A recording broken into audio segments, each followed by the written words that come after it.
if you are not financially free, usijenge nyumba ya kuishi. A residential house, a house that is not generating any income, hiyo haki wachana nayo kabisa. I know when I say that I'm touching raw nerves, because be having a house, it's a symbol of success to so many people, but that is ideally the mistake we make. It has emotional satisfaction. You feel good ukiwa kwako kana nyumba yako, especially hizi nyumba tunajenga ushago na hata hatuishi. We just want to feel good that we have a house. But the question is emotional success equal to financial freedom? The answer is no. Therefore, this is where we need to start.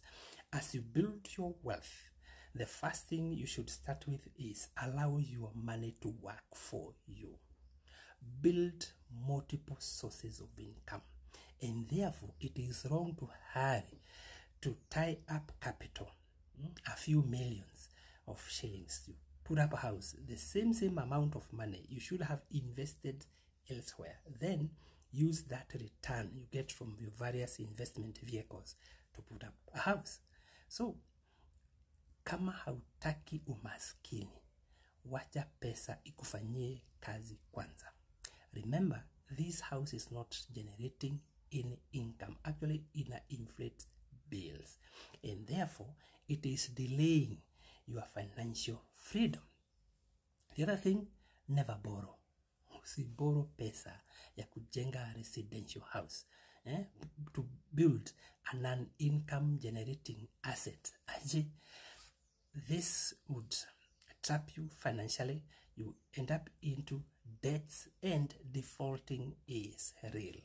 You end up with a house, but you are broke. So eventually, you're likely to default on that loan. Hata hiyo nyumba inaweza enda pia badala ikusaidie. So inaanza kukua an emotional strain because you tied up capital, you don't have money, and your means of income imekuwa strained.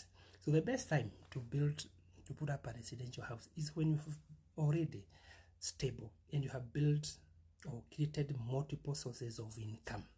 So these sources would help you put up a house bila stress. Hata ukikopa pesa at that stage, of course you can be able to pay using other means of income. But before that, wacha tu emotional satisfaction igoje kwanza. Iite tu delayed gratification. Nyumba utajenga. Finally you find out kuna watu wanajenga nyumba mahali fulani. It tie them geographically. Afu kesho ukitajirika unaanza kushonda hata nyumba nilijenga hapa, nitaitoa aje hapo, nitaiuza aje hapo, because you want to perhaps move to a better place.